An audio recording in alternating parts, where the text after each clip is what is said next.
Schultz is delaying the start of sports and marching band. The programs were supposed to start this coming Monday, but the district decided it is not safe for students to practice as cases of COVID-19 continue to rise in Guilford County. Now, this is the second time the district has pushed back the start date. They have not announced a new start date.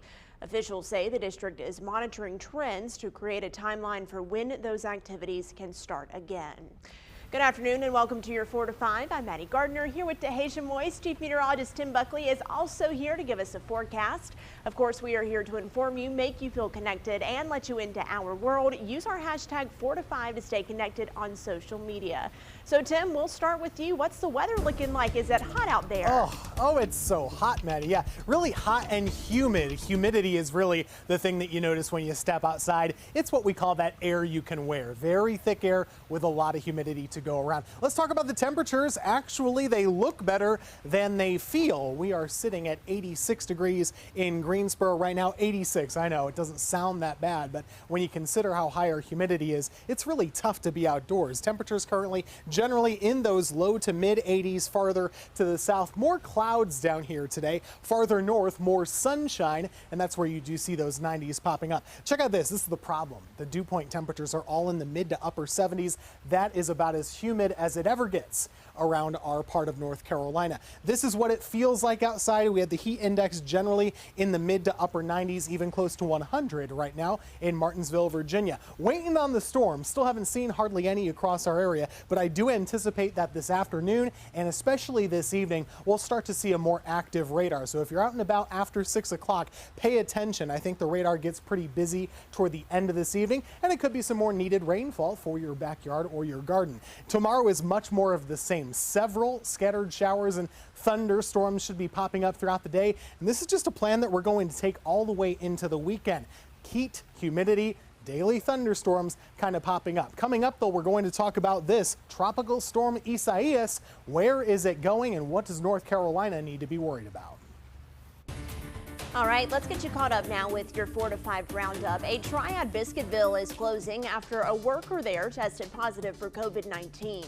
The restaurant on Battleground Avenue will shut down temporarily for a deep cleaning. The chain says they hope to reopen the location tomorrow after it's cleared by local health authorities.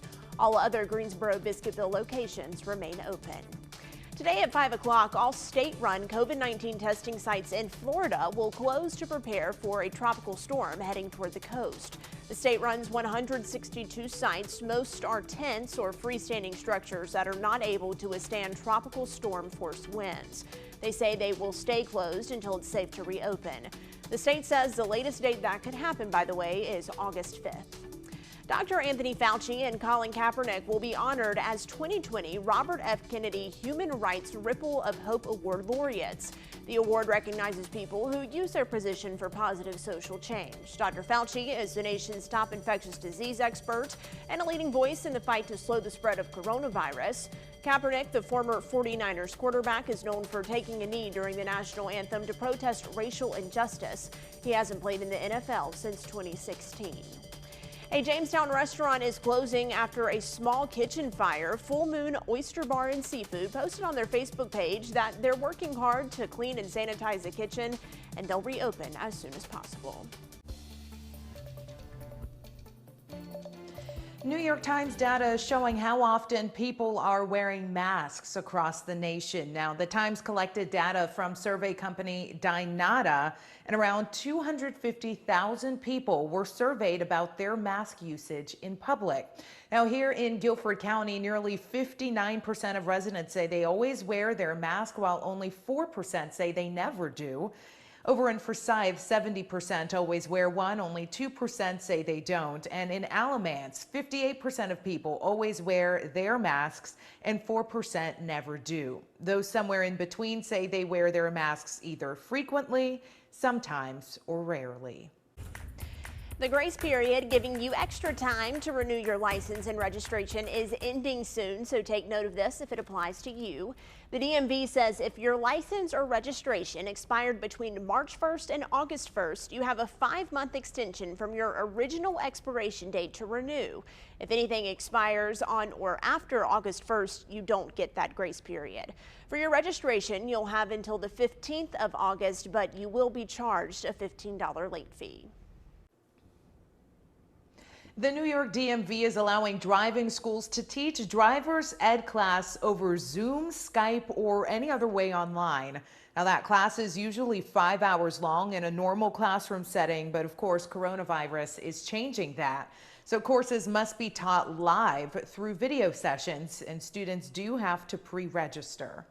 All right, so I asked you if you thought this was a good idea. Let's take a look at what you had to say on my Facebook page today. We'll start here with Tammy Bowman. She says, no, kids need to have that experience behind the wheel as well as in the classroom to understand it's a real life and not an online game. Carrie Stell said, we did a virtual driver's ed course here during this. The only time in person was the 6-hour practice driving. Margaret Hyatt says, no way, totally ridiculous. Cheryl Dill Meadows said, I think that would be okay. It's no different than math or science virtually, but there is no substitute for in-car practice. Carlin Brock said, I could see the benefit, but ultimately to learn, you need to be in a car. I had to learn with a driving instructor, and my counterpart had never driven, almost ran a stop sign and into a ditch if it hadn't been for the emergency brake on my instructor's side.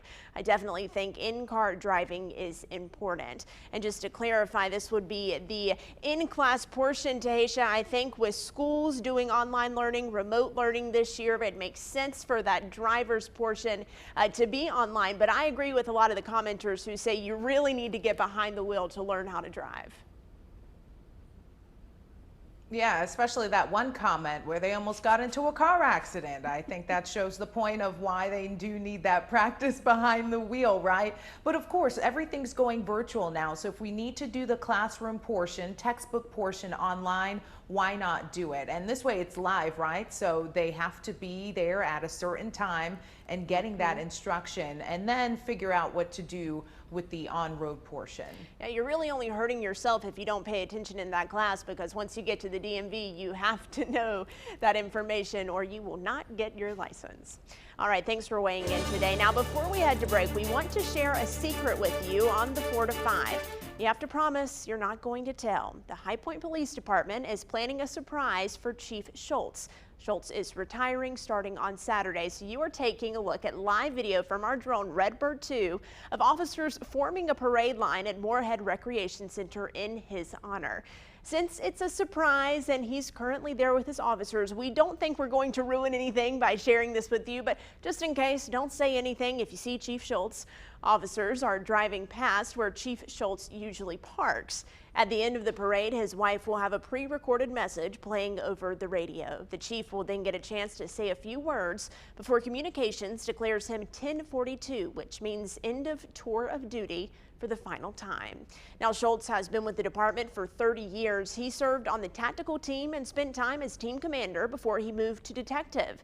He also connected with protesters back in June, hearing their message and speaking with them. There were barricades set up around the police department, but Chief Schultz jumped those barricades to be with protesters. He told them that justice is justice, no matter what, and if there's no justice, then something is wrong. We hope you'll keep our secret, but celebrate Chief Schultz with us and the department. Congratulations on your retirement, Chief, and thank you for 30 years of service in the Triad.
The coronavirus pandemic is taking a toll on many of us, but for nonprofits who depend on the community in order to give back to the community, things are tough. So today I spoke with a group trying to fill that void.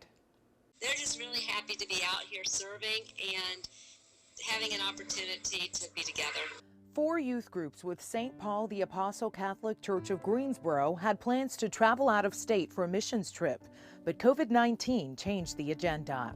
So instead, they're spending the week volunteering at different nonprofits. We had a group go to Out of the Garden and they worked in the warehouse. Susan Raybold says the group also worked with Out of the Garden's Urban Farm, handed out food at Daystar Church, and are now working to complete a new project at Horsepower Therapeutic Learning Center in High Point. They've been working in the barns. They've been scrubbing down stall walls for the horses. They have been staining walls in their barn, and basically anything that they ask us to do. A big relief for the nonprofit that's in the middle of creating a new obstacle course for its veterans program. COVID hit, we lost our volunteer base, and so we've been waiting for 4 months to get it going, and these guys came along and they're helping us clear it and get ready for it.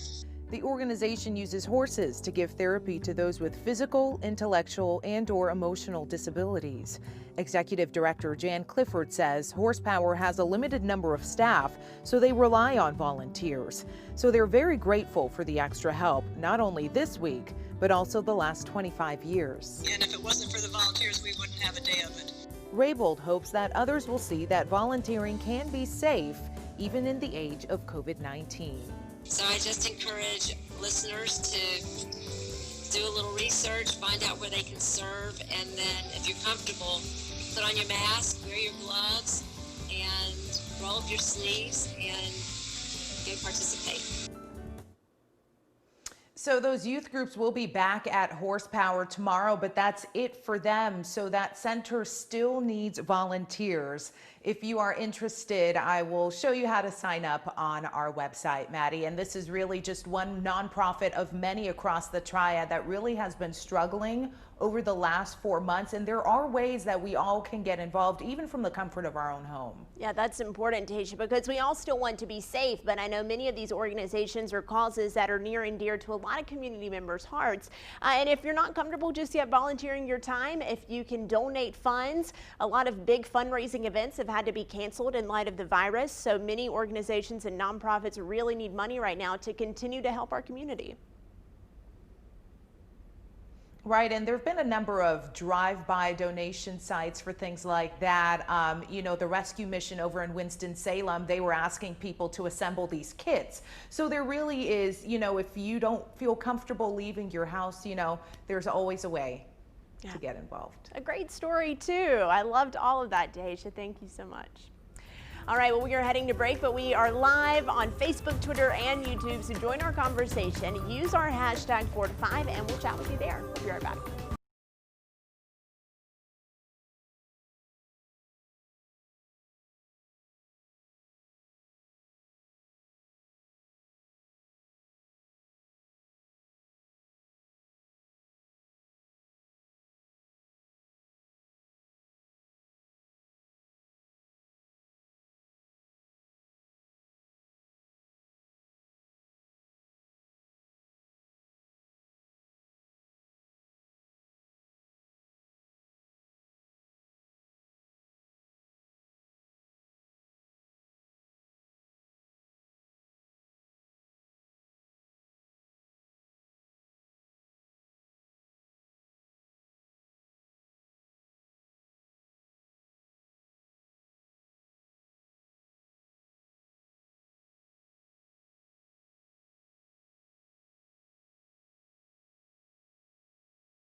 Welcome back to your 4 to 5. It is a viral video shared by millions of people, including President Trump, but since then it's been removed from social media.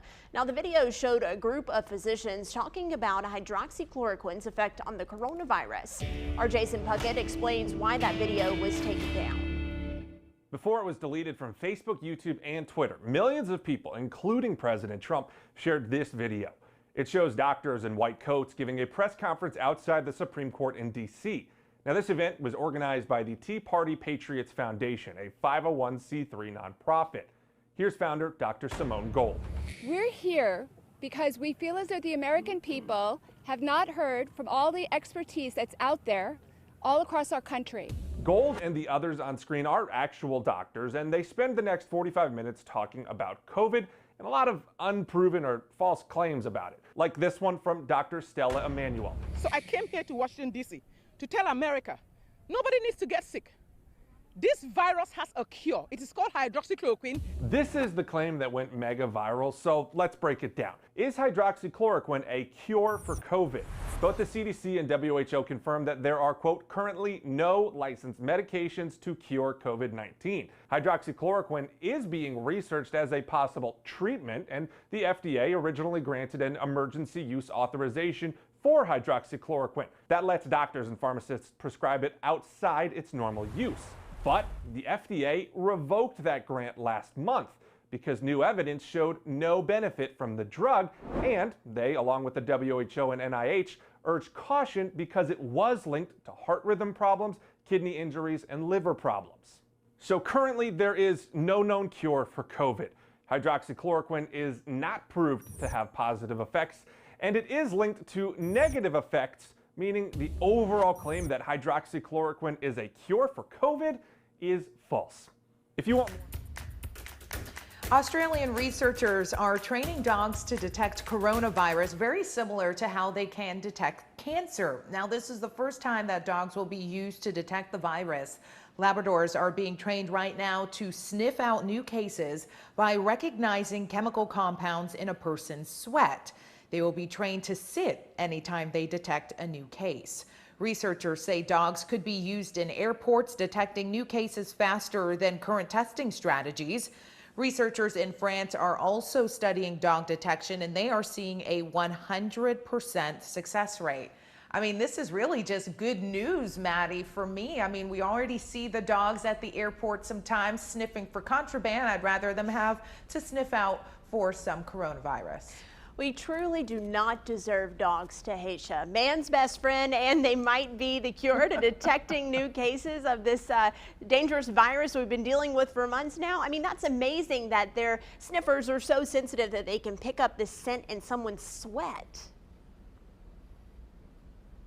Right, and then they're just so cute to look at, right?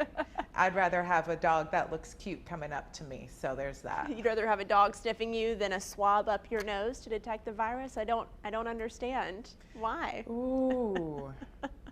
Actually, yes. Actually, yes. And that's saying something for me if you know how I feel about animals. So there you go. All right. Well, we are heading to break, but of course we will be right back. And you know we are live all the time on social media, Facebook, YouTube, and Twitter. Use our hashtag 4 to 5.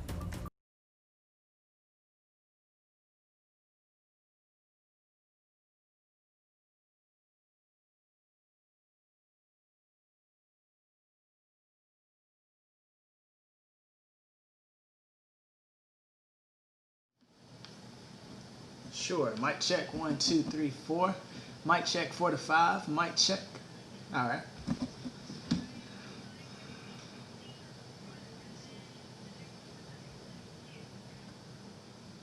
Yep.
Welcome back to your 4 to 5. Brooklyn Nets player Kyrie Irving created a fund worth more than $1 million for WNBA players who choose to sit out this season because of the coronavirus or for social justice reasons. That money will help cover the paychecks for those players. It will also offer a financial literacy program for them. Our digital guru Brian Bennett is taking a look at how people are reacting to this online. Brian, what are they saying? Yeah, Maddie, a lot of people are backing Kyrie, and they say he's doing a great thing, all right? We're going to start off with Bleacher Report, who actually says Kyrie has been that guy, so they give him the utmost cosign there.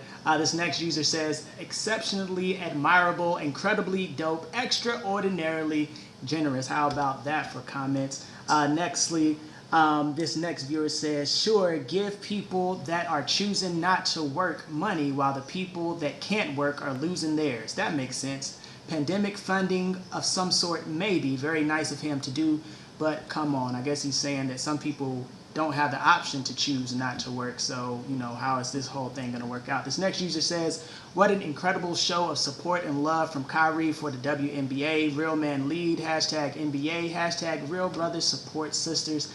Lastly, it says, this next user says, it should not be up to players to support other players and arena workers. Where are these billionaire owners and what are they doing to support the workers in the leagues? I think what Kyrie Irving is doing is tremendous. He's actually helping his sisters in the WNBA, and I think it shows just so much about his character. And it also shows that you always don't have to wait on that power structure before you choose to do what's in your heart that's right. And sometimes you have to do that and lead the way before, you know, everybody else catches on. Yeah, well said there, Brian Bennett. I think it's very cool that Kyrie is doing this to Haisha. The whole time I'm reading the story, I'm thinking $1.5 million can cover the paychecks of multiple WNBA players. Meanwhile, NBA players are making multi-millions in each paycheck.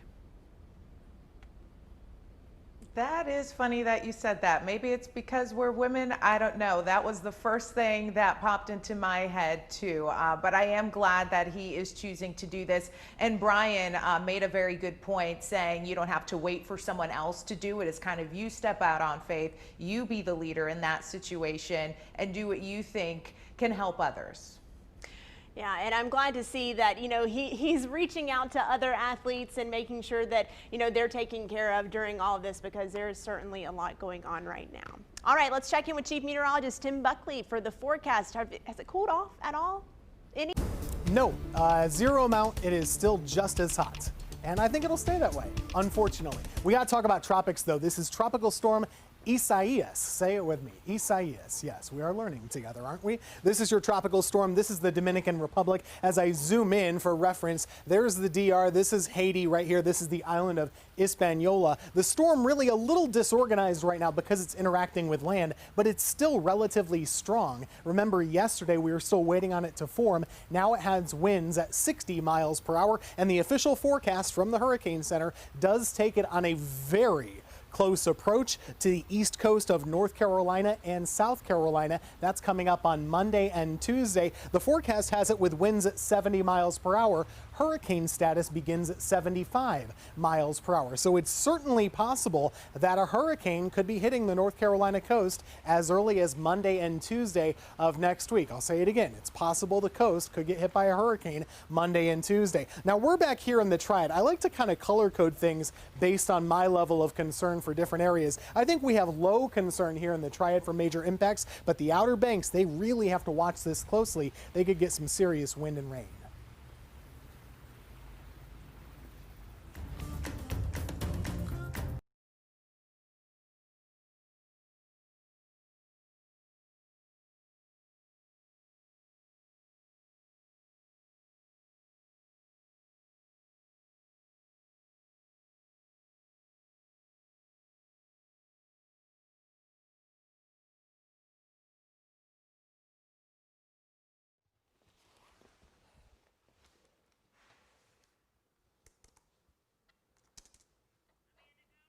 Mic check, 1, 2, 3, 4, 5, 6, 7, 8, 9, 10. Mic check.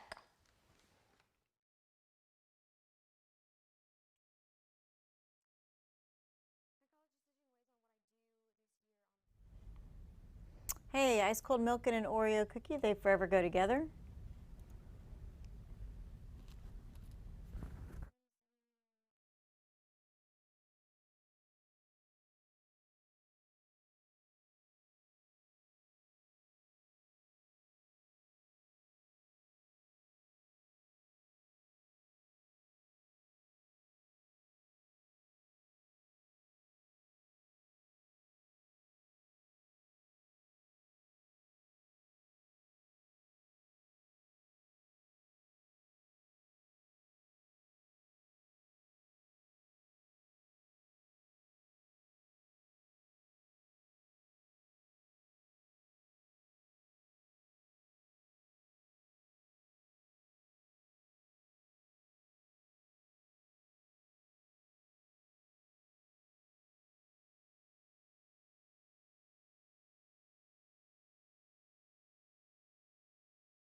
Good afternoon and welcome back to the 4 to 5. I'm Maddie Gardner here with Tahesha Moise. It's a sight we haven't seen in a while. Tim Buckley standing out in the weather garden. He's braving the heat for us and will update us on the forecast in just a bit. But of course, we are here to keep you informed and connected and let you into our world. Use our hashtag 4 to 5 to join our conversation this afternoon. Today's civil rights leader and former Congressman John Lewis was laid to rest in Atlanta. Former Presidents Bill Clinton, George W. Bush, and Barack Obama were all at the service. Former President Obama delivered the eulogy for Lewis. Presidents Bill Clinton and George W. Bush also shared words at his service. Lewis was the youngest person to speak at the 1963 March on Washington. He was also part of Bloody Sunday, a moment when Alabama state troopers beat people on the Edmund Pettus Bridge in Selma as they marched to Montgomery on March 7, 1965. Lewis was the first black lawmaker to lie in state in the Capitol Rotunda in Washington, D.C. Michael Jordan and his brand are donating money to fight black voter suppression. They'll be donating more than $2 million to several groups who focus on areas here in the U.S. where black people are underrepresented at the polls. Now, currently, more than 6 million people cannot vote because of laws removing the right to vote from anyone with a felony conviction. That's according to a 2016 Sentencing Project report. Now, most of those people are black, according to the report. Jordan said those organizations were chosen because they can take action and create effective change quickly. The world's best female tennis player says she is skipping the U.S. Open. Australia's Ash Barty says it is too risky to travel while the coronavirus pandemic continues. Barty has not decided yet if she will defend her French Open title. Well, back here at home, high school athletics are delayed again, at least in Guilford County. Football players were expecting to finally start practicing on Monday, August 3rd. Right now, one Grimsley football player is hoping he will have a season because he's looking for a scholarship to college. WFMY News 2's Amanda Ferguson caught up with the linebacker. Maddie, Grimsley's senior Sincere Barnett tells me he has 4 offers for college. They're just smaller schools, Division III. Now he's looking for a Division I offer, but this year will be his last year to show the coaches what he can do. Now, after Grimsley lost to East Forsyth last season in a close game right before the state championship, Sincere says he decided to get to work. Throughout the offseason, he's been training, getting faster, taller, and even better techniques. He says he's not the same player he was last season, and he hopes to show it on the field in the fall. But as we know, the high school football season has been a big question mark. I mean, it kind of messes with your mental for a while. It's like you have so much hope. Like they'll cancel it right before it's time to go back. So it's like you'll have all this hope built up and energy for the 2 weeks, and then it's time for you to come back, and then they'll cancel it, push it back 2 more weeks. So like for a while, I kind of lost hope. I mean, it's very disheartening. It makes you feel some kind of way, but I actually got a lot of hope right now coming. I actually talked to Sincere right before Guilford County made the decision to postpone workouts again, but I caught back up with him and I asked him if he's still hopeful. He says, honestly, not really. Now, coming up at 5, I'm going to tell you how important, and he'll tell you how important this season is for him. Good amount of heat and humidity. We have not lost this, folks. It's still with us, even though we're not in the 90s today.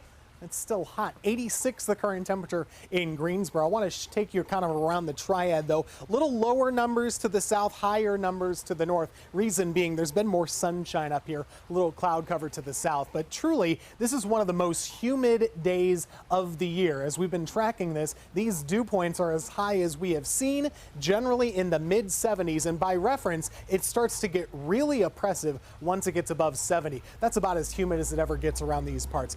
You add the humidity to the temperature. This is what it feels like outside. It'd be nice if we had some rain to cool us down. I think eventually we will, but it is in no hurry. Right now, all the storms have been in the mountains and closer to upstate South Carolina. We could see some of them track our way by the evening, but probably not before 6 o'clock at this rate. I think the evening time might be a little more busy than what we've seen lately. Futurecast indicates that could linger as late as 9 to 10 o'clock. And going into tomorrow, it's kind of the same thing. Mainly dry through much of the day, but by the evening hours, that's going to be your better chance for rain. High temperatures tomorrow right around 90 like we've seen. There's your Futurecast, muggy for a long while here in the Piedmont. And looking at the 7-day, not a lot of variety, but the one day I am watching closely is Monday. That could be when Tropical Storm Isaias is close to North Carolina. What does it mean for the Triad? I'll show you the latest tracks coming up in several minutes. All right, thanks, Tim. Let's take you now to your 4 to 5 roundup. President Donald Trump suggested delaying the November 3rd presidential election. In a tweet, the president said mail-in voting will be inaccurate and fraudulent, and went on to say the delay in the election until people can properly, securely, and safely vote. Lawmakers were quick to shoot down the idea. The date of the election, of course, the Tuesday after the first Monday in November, is a federal law and would require an act of Congress to change. Governor Roy Cooper responded to the idea on Twitter. He tweeted out, quote, "Our country has held free elections during crises throughout our history, and this year will be no different. North Carolinians will choose their leaders safely and securely on November 3rd and rally together to defeat this pandemic." Well, NASA just launched another rover to Mars. This is the 11th mission that will send a spacecraft to the Red Planet. The Mars 2020 Perseverance rover launched this morning from Cape Canaveral. It's on a 7-month journey to search for signs of ancient life and collect samples to send back to Earth.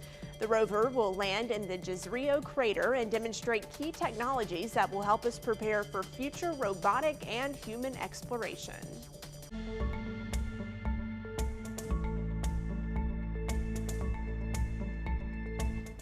Here's the question we keep asking ourselves. Where has the time gone? Yeah, that's actually a good question when it comes to months and days.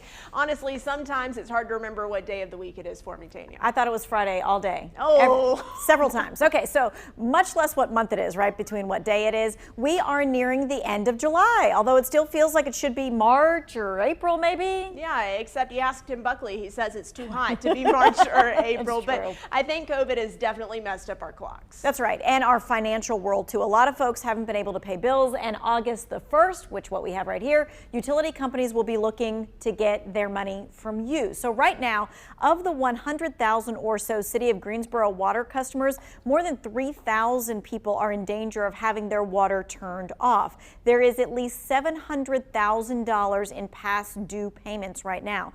Now, the executive order that banned utility shutoffs, it ends July the 31st. The City of Greensboro is not going to shut off water for non-payment immediately on August the 1st. The city will use August and September to contact residents using door hanging notices, phone calls, and emails to set up payments.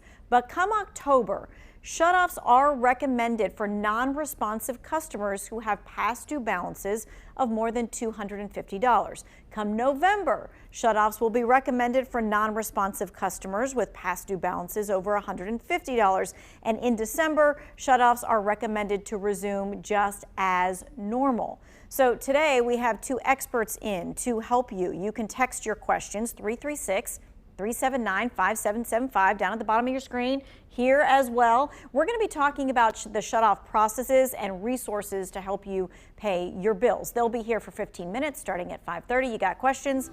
We have answers. That's next.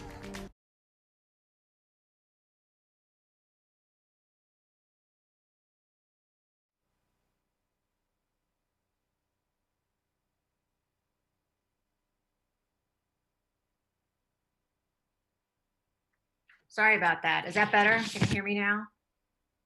Okay, good. So what am I talking about today? I'm talking about how to help college kids when they transition back to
Welcome back to your 4 to 5. As college students head back to school, some are uncertain about living on campus given the coronavirus pandemic. We shared a story with you about a UNCG student who said that he wasn't sure what to expect, and we're sure that many other students have similar feelings. That's why Blanca Cobb is here. We're going to talk about that today. Some conversations that parents can have with their college students about living on campus in the middle of a pandemic. So Blanca, let's dive in. How should a parent start the conversation with their child who's going to college, who might be worried, or even those who don't seem to be worried at all? That's a great question. And one thing that you do say is, it is an uncertain time for a lot of people. It's the first time in your lifetime, in my lifetime, that we're actually going through such a big pandemic, and it's turning everything upside down. So I think it's important to have some conversations about situations that you may or may not encounter. And if you do have some situations, then you will have an idea of how you should handle it. Yeah, it seems almost certain that there are going to be some uncomfortable situations. Maybe your roommate doesn't want to follow those safety guidelines, people who don't want to wear a mask or social distance. So what are some things that a parent can point out in that situation? Well, you know the saying, you always have to be careful with how you say something. And right now that's very critical because, as we know, life is upside down. It's not the way it has been for us before the pandemic. And so a lot of people are on edge, and a lot of people might be a little more sensitive to types of conversation. So you have to explain that to your college student. You might be careful, but you really need to be more careful. And how this might look is you can say something to your roommate that says, hey, this is what I'm noticing, and this is how it makes me feel. And I would like for us to talk about it so that way we can find a way to solve it. So it's neutral and it's not blaming, but it's looking for a solution. And sometimes a roommate would respond to that kindly, other times they may not. But one thing you do need to press upon your own college student is, if they're not going to take it seriously and it is risking health and safety, then it is okay to take it to the next level after you've tried to resolve it with them. And what I mean is by taking it to the resident assistant, the RA. Gotcha. So let's talk about the possibility. I mean, it's always in the back of your mind, right, that college campuses could possibly close. What should students know about that, Blanca?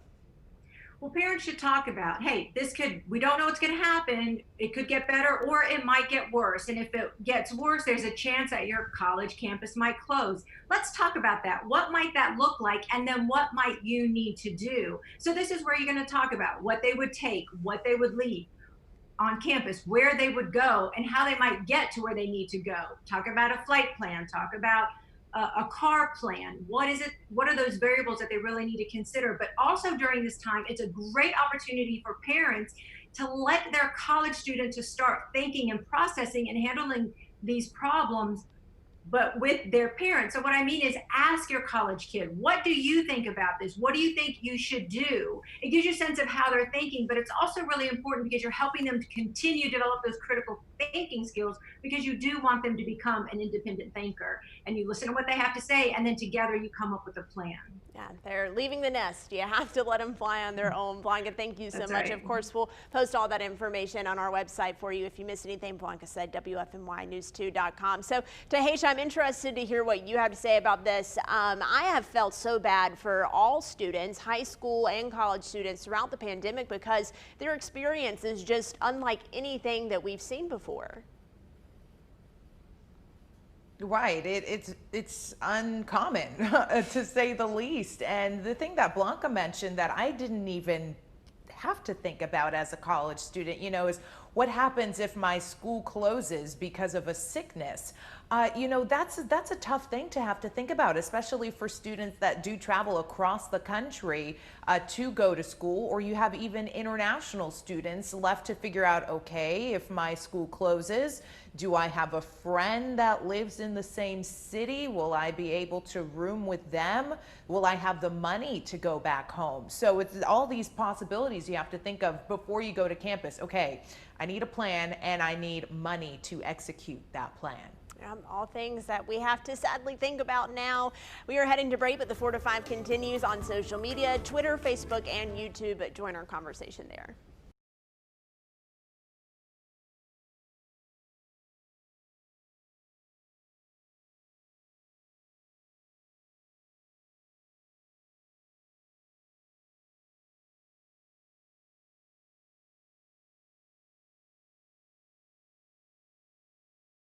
there, Miss Tasha, 1, 2, 3, or you can do what some parents do. You are not going back to college until there's a 3, 1, 2, 3, 4, 5. Okay, I will stop moving. I am standing in the bathroom. How's that? Better?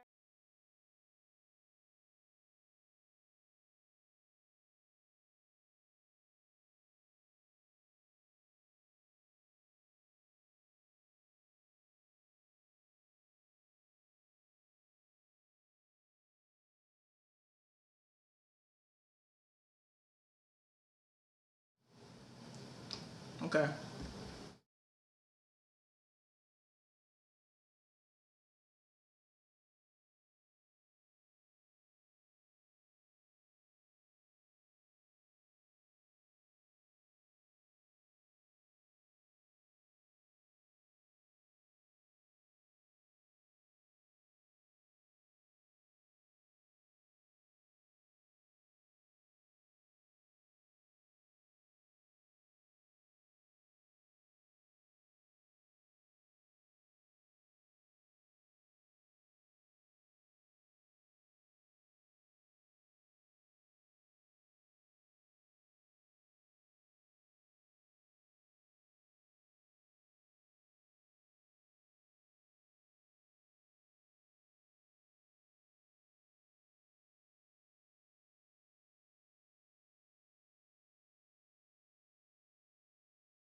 It is a trending hashtag on Twitter, sparking both comical and thoughtful responses online. So digital guru Brian Bennett is here. Brian, tell us what people hashtag never feel guilty for.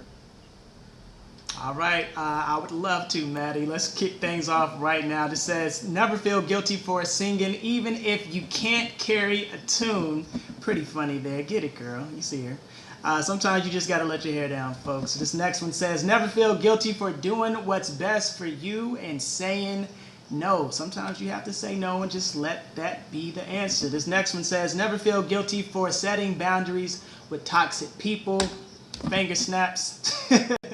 Never feel guilty for asking for help when you need it. That's definitely a biggie. No dumb questions here, all right? This next one says, never feel guilty for your adult children, what your adult children do. They are old enough to know right from wrong. And the parents said, amen. Hannah says, never feel guilty for standing up against injustice and change, even if you get tear gas. A very powerful statement. And lastly, this one comes from Glenda Mo Monica. She says, never feel guilty for taking the last slice of pizza. You might just have to run because your brothers, sisters, or whoever else in the house is going to be looking for you. I'll tell you that much. And I will say, never feel guilty for buying 5 pints of ice cream at the grocery store yesterday after you worked out. That was me yesterday. Okay, I digress. Well, today is International Friend Day. Today is a day to celebrate the friends in your life. So for today's question of the day on my Facebook page, I asked you all, what makes a good friend? Let's take a look at some of the comments. Alyssa Jimenez says, a good friend is caring, honest, loyal, and will go through anything with you. They will look out for you and you look out for them. A good friend celebrates the highs and holds your hand during the lows. Catherine says, someone who is trustworthy and will speak truth to you whether you like it or not. That's important. Elise says, someone that can be your friend with all your flaws and not condemn you for them. Someone, or stand up for you when you can't. Gabriella says, a good friend is present, loyal, trustworthy, honest, dependable, and is there in the good times and bad. And lastly, Linda says, a good friend is there when you need someone to talk to, laugh with, never judges you, gives hugs when you need one, and pray with you when you need it. Love you unconditional. Maddie, as I was reading all of these comments, I was saying, man, there are some people that have great friends in their lives. And I was thinking to the friends in my life that I am just so grateful for. So on today, International Friendship Day, I say, reach out to some of your friends and just say, hey, I'm thinking of you and I appreciate you. Yeah, I'm glad you told me about this, Dahacia, because I have some texting and calling to do, some friends that I have to reach out to. I think your commenters hit the nail on the head. Someone who's honest with you, who's there with you through it all, and who always just points you back to the right direction. Yeah, and tells you the hard truth sometimes, in a loving way, of course. Well, I'm glad I get to work with my friends here at News 2, you and Eric, and of course our very own Tim Buckley. We'll check in with him now. Well, hello there. Thank you. Maddie just likes it because I cook her hot dogs sometimes, right? When we had the cookout, you just love those. I love the hot dogs, Tim. Keep them coming. Well, too hot for me to man the grill today. It's just too hot to do anything, right? We've had a lot of heat and humidity. Here is, though, the one thing we actually seriously need to watch in North Carolina. This is Tropical Storm Isaias. Yeah, tricky to say, Isaias, but here it is. It's just to the north of the Dominican Republic, and today was going to be an important day with this storm. If it ran right over the tall mountains of that area of Haiti in the Dominican Republic, it could have gotten broken up a little bit, but what it did, it sidestepped a little bit and kind of reoriented its center just to the north, and unfortunately it means it's still maintaining its strength. We'll get new numbers in just a few minutes at 5 o'clock, but here's the current path. It takes it right along the North Carolina coast. This is Monday into Tuesday. Notice it could be as far inland as that or as far offshore as that. That's the cone of uncertainty, and we'll have more updates for you as we get a little bit closer, but beaches really need to watch. There could be hurricane conditions as a possibility if it strengthens as we go into Monday and Tuesday. For our area, we have some scattered storms as a possibility this evening, but it's still mainly dry right now. We'll have more on your local radar checks coming up at 5. Also coming up on WFMY News 2 at 5, concerns about technology and internet access for families as many Triad school districts will start the new school year with remote learning only. We're digging deeper into how the Guilford County School District is working to make sure that no student gets left behind. That's next on WFMY News 2 at 5 o'clock.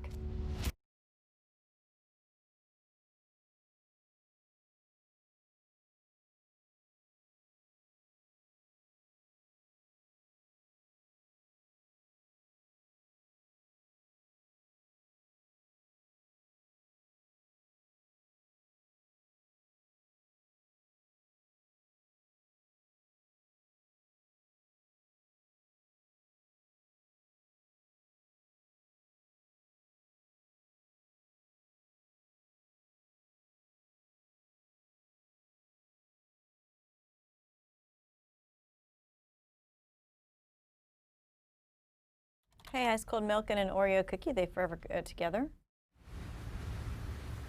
Hi, guys and gals. No delay check. NCHSAA.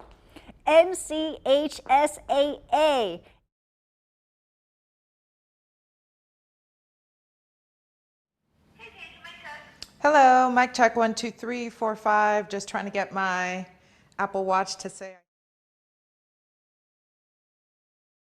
Sincere brunettes. And mic check 1, 2, 3, 4, 5, 6, 7, 8, 9, 10. Mic.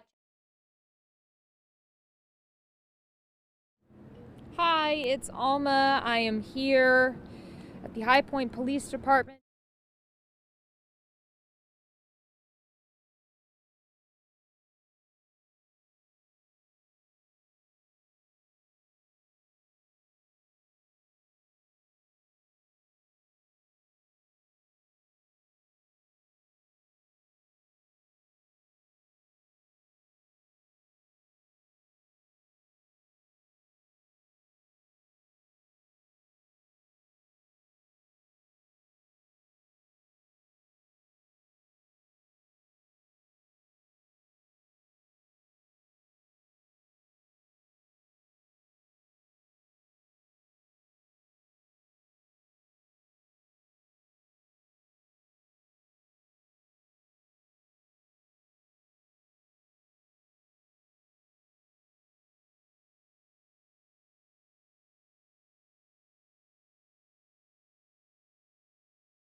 It's time for my 2 cents. A couple weeks ago, actually months ago at this point, on March 27th, I shared my 2 cents about not being so hard on yourself during the pandemic.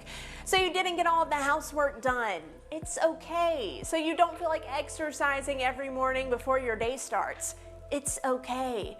I said, quote, so let's ease up. Let's drop those expectations. Let's not just be kind to one another, but be kind to ourselves. The best you can do is good enough. So you can imagine how silly I felt earlier this week when I realized I wasn't taking my own advice. It's funny how we do that, isn't it? Yeah, months after I sat in this same spot and talked about dropping expectations and going easy on yourself during a stressful time, I realized that I was holding myself to impossible standards, and yeah, I was getting upset when I didn't meet them. Now, do I think we need to give up completely? Absolutely not. Do I think we need to give ourselves some grace when we don't get everything just right now? Yes. Am I better at saying all of that than I am at actually doing it? Absolutely. So today, I'm listening to myself, and I hope you will too. Let's reset. Sure, we are months into this thing. We are all craving that sense of normalcy and doing everything we can to get back to normal. But remember, we are still in unprecedented times, and it's okay not to get it right every now and then.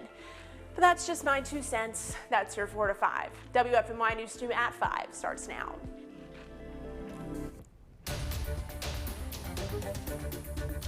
We are on top of breaking news out of Guilford County, where school leaders have delayed the start of athletics and the marching band. Now, practice was originally scheduled to start Monday, August 3rd.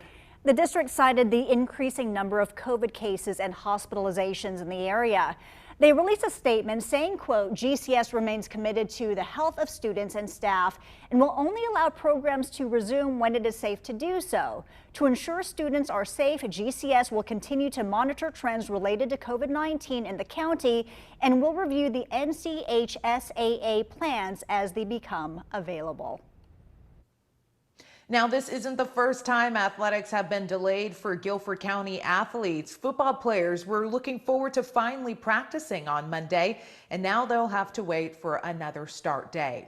WFMY News 2's Amanda